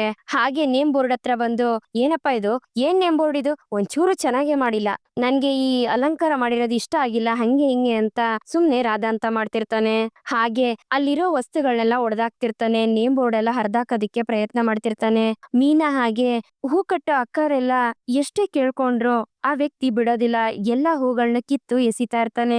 ಹಾಗೆ ಕಾರ್ಗೆ ಡೆಕೋರೇಷನ್ ಮಾಡಿರೋದನ್ನು ಕಿತ್ತು ಹಾಕ್ತಾ ಇರ್ತಾನೆ. ಎಲ್ಲ ಕಿತ್ತು ಬಿಸಾಕ್ ಹೋದಾಗ ಮೀನಾ ಅದನ್ನ ನೋಡ್ಕೊಂಡು ಅಳ್ತಿರ್ತಾಳೆ. ಏನೇ ಮೀನಾ ಈ ರೀತಿ ಆಗೋಯ್ತು ಅಂತ ಹೂ ಕಟ್ಟೋ ಅಕ್ಕಂದ್ರೆಲ್ಲ ಹೇಳ್ತಿರ್ತಾರೆ. ಇದನ್ನೆಲ್ಲ ನೋಡಿ ದೂರದಲ್ಲಿ ನಿಂತ್ಕೊಂಡು ವಿಶಾಲಾಕ್ಷಿ ಖುಷಿ ಪಡ್ತಿರ್ತಾಳೆ. ಮತ್ತೆ ಕಷ್ಟಪಟ್ಟು ಮೀನಾ ಎಲ್ಲಾ ಡೆಕೋರೇಷನ್ ಮತ್ತೆ ಅದೇ ರೀತಿ ಮಾಡ್ತಾರೆ. ಮತ್ತೆ ಆ ವ್ಯಕ್ತಿಗಳು ಬಂದು ಅಲ್ಲಿ ಕಿತ್ತಾಕೋದಿಕ್ಕೆ ಅಂತ ಪ್ರಯತ್ನ ಪಡ್ಬೇಕಾದ್ರೆ ವಿಶಾಲಾಕ್ಷಿ ನಿಂತ್ಕೊಂಡು ಅದನ್ನೆಲ್ಲ ನೋಡ್ತಿರ್ತಾಳೆ. ಏನೇ ಮೀನಾ, ಮತ್ತೆ ಬಂದು ಇವ್ರು ತೊಂದ್ರೆ ಕೊಡ್ತಾ ಇದಾರಲ್ಲೇ, ಇವ್ರು ನೋಡಿದ್ರೆ ಗಂಡಿನ ಕಡೆಯವ್ರ ತರ ಕಾಣಿಸ್ತಿಲ್ಲ ಕಣೆ ಅಂತ ಹೂ ಕಟ್ಟೋ ಅಕ್ಕ ಹೇಳ್ಬೇಕಾದ್ರೆ ಮೀನಾ ವಿಶಾಲಾಕ್ಷಿನ ನೋಡ್ತಾಳೆ. ಇವ್ರು ಮಾಡ್ತಿರೋ ರಾಧಾಂತನ ನೋಡಿ ವಿಶಾಲಾಕ್ಷಿ ಖುಷಿ ಪಡ್ತಿರ್ತಾಳೆ. ಅದನ್ನ ನೋಡಿ ಮೀನನ್ಗೆ ಕೋಪ ಬರುತ್ತೆ. ನೇಮ್ ಬೋರ್ಡ್ ನ ಕಿತ್ತಾಕ್ತೀನಿ ಅಂತ ಹೇಳ್ಬೇಕಾದ್ರೆ ಮೀನಾ ಮತ್ತೆ ಹೂ ಕಟ್ಟೋ ಅಕ್ಕಂದ್ರೆಲ್ಲ ದೊಣ್ಣೆಗಳನ್ನ ತಗೊಂಡ್ ಬರ್ತಾರೆ. ಚೆನ್ನಾಗಿ ಅವ್ರಿಗೆಲ್ರಿಗೂ ಹೊಡಿತಾರೆ. ಅವ್ರಿಬ್ರು ಅಲ್ಲಿಂದ ಓಡೋದಾಗ ಮೀನಾ ವಿಶಾಲಾಕ್ಷಿ ಹತ್ರ ಬರ್ತಿರ್ತಾಳೆ. ಹಾಗೆ ಕೋಪದಿಂದ ಅವಳನ್ನೇ ಗುರಾಯಿಸ್ಬೇಕಾದ್ರೆ ವಿಶಾಲಾಕ್ಷಿ ಏನು ಮಾತಾಡದೆ ಸುಮ್ನಾಗ್ಬಿಡ್ತಾಳೆ. ಈ ಕಡೆ ಮೀನಾ ಮಾಡಿರೋ ಡೆಕೋರೇಷನ್ ನ ಸೀರಿಯಲ್ ಆಕ್ಟರ್ ಬಂದು ನೋಡಿ ತುಂಬಾ ಖುಷಿ ಪಡ್ತಾನೆ. ಅಷ್ಟರಲ್ಲಿ ಮೀನಾ ಅಲ್ಲಿಗ್ ಬಂದು, ಸರ್ ಇನ್ನೇನ್ ಆಗೋಗ್ಬಿಡುತ್ತೆ ಎಲ್ಲ ಡೆಕೋರೇಷನ್ ಅಂತ ಮೀನಾ ಹೇಳಿದಾಗ, ಈಗ್ಲೇ ಇಷ್ಟು ಚೆನ್ನಾಗಿದೆ, ಇನ್ ಪೂರ್ತಿ ಡೆಕೋರೇಷನ್ ಆದ್ರೆ ಇನ್ನೂ ಚೆನ್ನಾಗಿರುತ್ತಮ್ಮ ಅಂತ ಸೀರಿಯಲ್ ಆಕ್ಟರ್ ಹೇಳ್ತಿರ್ತಾರೆ. ಸರ್, ಇವ್ರೆಲ್ರೂ ಸೇರಿ ಇದಕ್ಕೆ ಕಷ್ಟಪಟ್ಟು ಮಾಡಿರೋದು ಅಂತ ಮೀನಾ ಹೂ ಕಟ್ಟ ಅಕ್ಕಂದ್ರನ್ನೆಲ್ಲ ಪರಿಚಯ ಮಾಡ್ಕೊಡ್ತಾಳೆ. ಪರವಾಗಿಲ್ಲಮ್ಮ, ನೀನು ಈ ಹೊಗ್ಳಕ್ಕೆಲ್ಲೂ ನಿನ್ನವ್ರಿಗೆ ಪಾಲ್ ಕೊಡ್ತೀಯಲ್ಲ, ಅದ್ ನೋಡಿ ತುಂಬಾ ಖುಷಿ ಆಯ್ತು. ನೋಡಪ್ಪ, ಇವ್ರಿಗೆ ಎಷ್ಟು ಪೇಮೆಂಟ್ ಹೇಳಿದೀವೋ ಅದಕ್ಕೆ ಎಕ್ಸ್ಟ್ರಾ ಸೇರ್ಸ್ಕೊಡು ಅಂತ ಸೀರಿಯಲ್ ಆಕ್ಟರ್ ತನ್ನ PA ಹೇಳ್ತಿರ್ತಾನೆ. ಹಾಗೆ ಸೀರಿಯಲ್ ಆಕ್ಟರ್ ಒಳಗಡೆ ಬಂದಾಗ, ಸರ್ ನಾನ್ ಮಾಡಿರೋ ಡೆಕೋರೇಷನ್ ನೀವು ನೋಡಿದ್ರಲ್ಲ ಹೇಗಿತ್ತು ಅಂತ ವಿಶಾಲಾಕ್ಷಿ ಕೇಳ್ತಾಳೆ. ನೋಡಾಯ್ತು, ಆದ್ರೂ ನೀವ್ ನಿನ್ನೆ ಮಾಡಿರೋ ಡೆಕೋರೇಷನ್ಗಿಂತ ಆ ಹುಡುಗಿ ಇವತ್ ಆಚೆ ಮಾಡಿದಾಳಲ್ಲ, ಅದ್ ತುಂಬಾನೇ ಇಷ್ಟ ಆಯ್ತು ನನಗೆ, ಬೇಕಿದ್ರೆ ನೀವೇ ಹೋಗಿ ನೋಡಿ ಅಂತ ಆ ಸೀರಿಯಲ್ ಆಕ್ಟರ್ ಹೇಳ್ತಾರೆ. ಅದನ್ನ ಕೇಳಿ ವಿಶಾಲಾಕ್ಷಿಗೆ ಕೋಪ ಬರುತ್ತೆ. ನೀವೇನು ಹೊಸದಾಗೇನು ಮಾಡೇ ಇಲ್ಲ, ಅದೇ ಡೆಕೋರೇಷನ್ನೇ ಇಲ್ಲಿರೋ ಕಲ್ಯಾಣ ಮಂಟಪಕ್ಕೆಲ್ಲ ಮಾಡ್ತಿದ್ದೀರಾ. ಅದನ್ನೇ ಮಂಟಪದವರೇ ಹೇಳ್ತಾ ಇದಾರೆ, ನಾನು ಎಲ್ಲಾ ಕಾಂಟ್ರಾಕ್ಟ್ ಅನ್ನು ಮೀನಿಗೆ ಕೊಡ್ಬೇಕಾಗಿತ್ತು, ಇನ್ಮೇಲೆ ಏನೇ ಆರ್ಡ್ರು ಅಂತ ಬಂದ್ರು ಎಲ್ಲಾ ಹುಡುಗಿಗೆ ಕೊಡ್ತೀನಿ ಅಂತ ಆ ಸೀರಿಯಲ್ ಆಕ್ಟರ್ ಹೇಳ್ತಿರ್ತಾನೆ. ಹಾಗೆ ತನ್ನ PA ಇವ್ರು ಕೊಡ್ಬೇಕಾಗಿರೋ ದುಡ್ಡಲ್ಲಿ 2,000 ಕಟ್ ಮಾಡು ಅಂತ ಸೀರಿಯಲ್ ಆಕ್ಟರ್ ಹೇಳ್ತಿರ್ತಾನೆ. ಇದನ್ನೆಲ್ಲ ನೋಡಿ ವಿಶಾಲಾಕ್ಷಿಗೆ ಇನ್ನೂ ಕೋಪ ಜಾಸ್ತಿ ಆಗತ್ತೆ. ಹಾಗೆ ಕೋಪದಿಂದ ಅವಳು ಆಚೆ ಹೋಗ್ಬೇಕಾದ್ರೆ ಮೀನಾ ಬಂದು ಎದುರುಗಡೆ ನಿಲ್ತಾಳೆ. ಹಾಗೆ ಅವಳ ಜೊತೆ ಹೂ ಕಟ್ಟೋ ಅಕ್ಕಂದ್ರು ಬರ್ತಾರೆ. ವಿಶಾಲಾಕ್ಷಿ ಬೇರೆ ಕಡೆಗೆ ತಿರುಗಿ ಹೋಗ್ಬೇಕಾದ್ರೆ ಮತ್ತೆ ಮೀನಾ ಹೋಗಿ ಅವಳ ಮುಂದೆ ನಿಂತ್ಕೋತಾಳೆ. ಬೇರೆಯವ್ರ ಬಿಸ್ನೆಸ್ ನ ಹಾಳ್ ಮಾಡ್ಬೇಕು ಅಂತ ಹೋದ್ರೆ ತಮ್ಮ ಬಿಸ್ನೆಸ್ ಹಾಳಾಗೋಗುತ್ತೆ. ನೀವು ಕಷ್ಟಪಟ್ಟು ಮೇಲೆ ಬಂದವರಲ್ಲ, ಬೇರೆಯವ್ರನ್ನ ತುಳಿದು ಮೇಲೆ ಬಂದಿರೋರು, ಅದು ಚೆನ್ನಾಗ್ ಅರ್ಥ ಆಗ್ತಿದೆ. ಆದ್ರೆ ಇದೆಲ್ಲ ನನ್ನ ಹತ್ರ ನಡೆಯೋದಿಲ್ಲ. ಯಾಕಂದ್ರೆ ನಾನು ಪ್ರಾಮಾಣಿಕತೆಯಿಂದ ದುಡಿಯೋಳು. ನನಗೋಸ್ಕರ ಅಂತ ಇರೋರು ಇದಾರೆ. ನನ್ ಗಂಡ ಹೇಳ್ದಂಗೆ ಬೆಳೆದು ಹೆಮ್ಮರವಾಗ್ತೀನಿ. ಈಗ ನಿಮ್ ಬಿಸ್ನೆಸ್ ಹೋಯ್ತಾ? ಈ ತರ ಮತ್ತೆ ನಡಿಬಾರ್ದು ಅಂದ್ರೆ ಯಾವಾಗ್ಲೂ ಒಂದ್ ವಿಷಯನ ನೆನ್ಪಲ್ಲಿಟ್ಕೊಳ್ಳಿ, ತಾವೂ ಬಾಳ್ಬೇಕು, ಬಾಳೋದಕ್ಕೂ ಬಿಡ್ಬೇಕು, ಹೊರಡಿ ಇನ್ನು ಅಂತ ಮೀನಾ ವಿಶಾಲಾಕ್ಷಿಗೆ ಹೇಳ್ತಾಳೆ. ವಿಶಾಲಾಕ್ಷಿ ನಿನ್ಗೊಂದ್ ಗತಿ ಕಾಣಿಸ್ತೀನಿ ಅಂತ ಮನ್ಸಲ್ಲೇ ಅನ್ಕೊಂಡು ಅಲ್ಲಿಂದ ಹೊರಡ್ತಾಳೆ. ಈ ಕಡೆ ಕುಸುಮ ಮತ್ತೆ ಕನಕ ಇಬ್ರು ಹೂ ಕಟ್ತಿರ್ತಾರೆ. ಕನಕ, ನಾನ್ ಹೂ ಕಟ್ಕೋತೀನಿ, ನಿನ್ ಕೆಲ್ಸಕ್ ಲೇಟ್ ಆಗುತ್ತೆ, ನೀನ್ ಹೊರಡು ಅಂತ ಕುಸುಮ ಅವ್ರು ಹೇಳ್ಬೇಕಾದ್ರೆ, ಇಲ್ಲಮ್ಮ ಇನ್ನೂ ಟೈಮ್ ಇದೆ, ನಾನ್ ಕಟ್ತೀನಿ ಅಂತ ಕನಕ ಹೇಳ್ತಿರ್ತಾಳೆ. ಅಷ್ಟ್ರಲ್ಲಿ ಅಲ್ಲಿಗೆ ರೋಹಿಣಿ ಮತ್ತೆ ಮನೋಜ ಇಬ್ರು ಕಾರ್ನಲ್ಲಿ ಬಂದಿಳಿತಾರೆ. ಯಾಕೆ ಇಲ್ಲಿಗ್ ಬಂದ್ರು ಅಂತ ಕುಸುಮ ಅವರು ನೋಡ್ತಿರ್ತಾರೆ. ಮೀನಾ ಅವ್ರ ಅಮ್ಮನು ತಂಗಿನೂ ಇಲ್ಲೇ ಇದಾರೆ ಅಂತ ರೋಹಿಣಿ ಹೇಳ್ಬೇಕಾದ್ರೆ, ಇಲ್ಲೇ ತಾನೇ ಅವ್ರ ಅಂಗಡಿ ಇರೋದು, ಬೇರೆ ಹೋಗ್ತಾರೆ ಅಂತ ಮನೋಜ ಹೇಳ್ತಿರ್ತಾನೆ. ಒಳ್ಳೆ ಕೆಲ್ಸ ಆಯ್ತು, ಮೀನಾ ಇಲ್ಲ. ಅವತ್ತು ಅಷ್ಟೇ ಆ ಗೋವಿಂದಂಗೆ ಅಡ್ವಾನ್ಸ್ ಕೊಡ್ಬೇಕಾದ್ರೆ ಮೀನಾ ಬಂದು ಶಕುನ ಸರಿ ಇಲ್ಲ, ಅದು ಇದು ಅಂತ ಏನೇನೋ ಹೇಳಿದ್ಲು. ಅವಳು ಹೇಳಿದ ಟೈಮು ಏನು ಅವನು ದುಡ್ಡನ್ನ ಯಾಮಾರಿಸಿ ಓಡೋದ ಅಂತ ರೋಹಿಣಿ ಹೇಳ್ಬೇಕಾದ್ರೆ ಅವತ್ತೇ ಅದನ್ನ ಕೇಳಿದಿದ್ರೆ ಆ ದುಡ್ಡು ಹೋಗ್ತಿರ್ಲಿಲ್ಲ ಅಂತ ಮನೋಜ ಹೇಳ್ತಾನೆ. ಅದಕ್ಕೆ ರೋಹಿಣಿ ಕಣ್ ಬಿಡ್ತಿರ್ತಾಳೆ. ಅಲ್ಲ ಹೇಳಿದ್ದಷ್ಟೇ ಅಂತ ಮನೋಜ ಮತ್ತೆ ರೋಹಿಣಿ ಅಲ್ಲಿಂದ ಇವ್ರಿಬ್ರು ನೋಡ್ದೇ ಇರೋ ತರ ದೇವಸ್ಥಾನಕ್ಕೆ ಅಂತ ಹೋಗ್ಬೇಕಾದ್ರೆ ಅಲ್ಲಿಗೆ ಕುಸುಮ ಬಂದು ಬಾರಮ್ಮ ಅರ್ಚನೆ ತಟ್ಟೆ ಏನಾದ್ರು ಕೊಡ್ಲಾ ಅಂತ ಕೇಳ್ತಾಳೆ. ನಾವಿಲ್ಲಿ ಅರ್ಚನೆ ಮಾಡ್ಸೋದಕ್ಕೋಸ್ಕರ ಬಂದಿಲ್ಲ, ಬೇರೆ ಕೆಲ್ಸದ ಮೇಲೆ ಬಂದಿದೀವಿ ಅಂತ ರೋಹಿಣಿ ಹೇಳ್ತಾಳೆ. ಹಾಗೆ ಆ ಕಡೆ ಈ ಕಡೆ ಅವರು ನೋಡ್ತಾ ನಿಂತ್ಕೋತಾರೆ. ಇವಳನ್ನ ಕಿವಿಗೆ ಹಾಕೊಳ್ಳೋದಿಲ್ಲ. ಹಾಗೆ ಕುಸುಮ ಅವರು ಅಲ್ಲಿಂದ ವಾಪಸ್ ಹೂ ಕಟ್ಟೋ ಜಾಗಕ್ಕೆ ಬರ್ಬೇಕಾದ್ರೆ ಕನಕ ಬೈತಾಳೆ. ಬೇಕಿತ್ತಮ್ಮ ನಿನಗೆ? ನೀನೇನಾದ್ರು ಅವ್ರು ಬಂದು ಹೂ ಬೇಕು ಅಂತ ಕೇಳಿದ್ರಾ? ಇಲ್ಲ ತಾನೇ? ನೋಡು ಹೇಗೆ ಬೇಕಾಗಿಲ್ದಿರೋ ಹತ್ರ ಮಾತಾಡೋ ತರ ಮಾತಾಡ್ತಿದ್ದಾರೆ ಅಂತ ಕನಕ ಬೈತಾಳೆ. ಎಷ್ಟೇ ಆದ್ರೂ ಅವರು ನಮ್ಮೋರಲ್ವೇನೆ, ಅದಕ್ಕೆ ಕೇಳಿದೆ ಅಂತ ಕುಸುಮ ಅವ್ರು ಹೇಳ್ಬೇಕಾದ್ರೆ ನಾವು ಮಾತ್ರ ಅವರನ್ನ ಸ್ವಂತದವ್ರು ಅಂತ ಅನ್ಕೋತಾ ಇರೋದು, ಅವ್ರೇನ್ ಆ ರೀತಿ ಅನ್ಕೊಳ್ತಿಲ್ಲ ಅಂತ ಕನಕ ಹೇಳ್ತಾಳೆ. ಅಷ್ಟರಲ್ಲಿ ಅಲ್ಲಿಗೆ ಪೊಲೀಸ್ ಬರ್ತಾರೆ. ಅಲ್ಲಿ ಬಂದಿರೋ ಕಾನ್ಸ್ಟೇಬಲ್ ಗಳಿಗೆ ಸರ್ ಇದೇ ದೇವಸ್ಥಾನದಲ್ಲಿ ಸರ್ ನಾನು ಅಡ್ವಾನ್ಸ್ ಕೊಟ್ಟಿದ್ದು ಅಂತ ಮನೋಜ ಹೇಳ್ತಾನೆ. ದೇವಸ್ಥಾನಕ್ಕೆ ಬಂದು ಇಲ್ಲಿಂದನೇ ಫ್ರಾಡ್ ಕೆಲಸ ಶುರು ಮಾಡಿದಾನೆ ಅಂದ್ರೆ ಅವ್ನ್ ದೊಡ್ಡ ಕಿಲಾಡಿನೇ ಇರ್ಬೇಕು, ಬಾ ಹೋಗ್ ನೋಡೋಣ ಅಂತ ಕಾನ್ಸ್ಟೇಬಲ್ ಮನೋಜನ್ ಜೊತೆ ದೇವಸ್ಥಾನದೊಳಗಡೆ ಹೋಗ್ತಾನೆ. ಅಷ್ಟರಲ್ಲಿ ಆ ದೇವಸ್ಥಾನದ ಇನ್ಚಾರ್ಜ್ ಅಲ್ಲಿಗೆ ಬಂದಾಗ ಕಾನ್ಸ್ಟೇಬಲ್ಗಳು ನಡೆದಿದ್ ವಿಷಯನೆಲ್ಲ ಅವ್ರ ಹತ್ರ ಹೇಳ್ತಿರ್ತಾರೆ. ಇದನ್ನ ಕುಸುಮ ಮತ್ತೆ ಕನಕ ಇಬ್ರು ನೋಡ್ತಿರ್ತಾರೆ. ಹಾಗೆ CCTV ಕ್ಯಾಮ್ರಾ ಫೋಟೇಜ್ ಬೇಕು ಅನ್ನೋದನ್ನು ಹೇಳ್ತಿರ್ತಾರೆ. ಹಾ ಸರ್, ಇದ್ರ ಬಗ್ಗೆ ಆಲ್ರೆಡಿ ಇನ್ಸ್ಪೆಕ್ಟರ್ ಫೋನ್ ಮಾಡಿ ಹೇಳಿದ್ರು, ಅದಕ್ಕೆ ನಾನು ಆ ವಿಡಿಯೋನ ತೆಗ್ದಿಟ್ಟಿದೀನಿ, ಬನ್ನಿ ತೋರಿಸ್ತೀನಿ ಅಂತ ಇನ್ಚಾರ್ಜ್ ಒಳಗಡೆ ಕರ್ಕೊಂಡು ಹೋಗ್ತಾರೆ. ಆದ್ರೆ ಮನೋಜ ಮತ್ತೆ ರೋಹಿಣಿನ ಮಾತ್ರ ಆಚೆನೆ ಇರೋದಕ್ಕೆ ಹೇಳ್ತಾರೆ. ಅವ್ರು ಒಳಗಡೆ ಹೋಗಿ ವಿಡಿಯೋ ತಗೊಂಡ್ ಆಚೆಗೆ ಬರ್ಬೇಕಾದ್ರೆ ಸರ್ ವಿಡಿಯೋ ತಗೊಂಡ್ರಾ, ಅದನ್ನ ನನ್ಗೆ ಹಾಗೆ ಕಳ್ಸಿ ಅಂತ ಮನೋಜ ಹೇಳ್ತಿರ್ತಾನೆ. ಯೋ ಏನಯ್ಯ ನೀನು, ಹಾಗಾದ್ರೆ ನಾವೆಂತಕಯ್ಯ ಬಂದಿರೋದಿಲ್ಗೆ ಅಂತ ಕಾನ್ಸ್ಟೇಬಲ್ ಕೇಳಿದಾಗ ಸರ್ ಹೇಗಾದ್ರೂ ಮಾಡಿ ಅವನನ್ನ ಕಂಡು ಹಿಡಿದು ನನ್ ದುಡ್ಡನ್ನ ನನ್ಗೆ ವಾಪಸ್ ಕೊಡ್ಸಿ ಅಂತ ಮನೋಜ ಹೇಳ್ಬೇಕಾದ್ರೆ ಹೌದೌದು, ನೀನು ಯಾರು ಏನು ಎತ್ತ ಅಂತ ನೋಡ್ದೆ ಅವನ್ಗೆ ದುಡ್ಡು ಕೊಡು, ನಾನ್ ಹೋಗಿ ಅವನನ್ನ ಹುಡ್ಕೊಂಡ್ ಕುತ್ಕೊಂತೀನಿ ಅಂತ ಕಾನ್ಸ್ಟೇಬಲ್ ಹೇಳ್ಬೇಕಾದ್ರೆ ಸರ್ ಅದೇ ಅಲ್ವಾ ಸರ್ ನಿಮ್ ಕೆಲ್ಸ ಅಂತ ಮನೋಜ ಹೇಳ್ತಾನೆ. ಗೊತ್ತು ತಾನೆ ನಮ್ ಕೆಲ್ಸ ನಾವೇನ್ ಮಾಡ್ಬೇಕು ಅನ್ನೋ ನಮ್ಗ್ ಚೆನ್ನಾಗ್ ಗೊತ್ತಿದೆ, ನೀನೇನು ನಮ್ಗೆ ಹೇಳ್ಕೊಡ್ಬೇಡ. ನಮ್ಮ ಹತ್ರ ಮಾಡ್ತಿದ್ಯಲ್ಲ ಬಾಯಿ, ಇದನ್ನ ಆ ಯಾಮಾರ್ಸಿ ಓಡೋದ್ನಲ್ಲ ಅವನ ಹತ್ರ ಮಾಡ್ಬೇಕಾಗಿತ್ತು, ನೀನು ನಮ್ಗೆ ಆರ್ಡರ್ ಮಾಡ್ತೀಯಾ ಅಂತ ಕಾನ್ಸ್ಟೇಬಲ್ಗಳು ಬೈಬೇಕಾದ್ರೆ ಸಾರಿ ಸರ್, ಅವರು ದುಡ್ಡು ಸಿಕ್ಲಿಲ್ವಲ್ಲ ಅನ್ನೋ ಟೆನ್ಷನ್ ಅಲ್ಲಿ ಮಾತಾಡ್ಬಿಟ್ರು ಅಂತ ರೋಹಿಣಿ ಹೇಳ್ತಾಳೆ. ಅಲ್ಲ ಕಣಮ್ಮ, ನಮ್ಗೂ ಟೆನ್ಷನ್ ಇದೆ ಕಣಮ್ಮ, ಅವ್ನ್ ಯಾವ ಊರಲ್ಲಿದ್ದಾನೆ, ಎಲ್ಲಿ ಓಡೋಗಿದ್ದಾನೆ ಯಾರ್ಗಮ್ಮ ಗೊತ್ತು, ರಾತ್ರಿ ಹಗ್ಲು ಅಂತ ನಾವು ಅಲಿಬೇಕಮ್ಮ.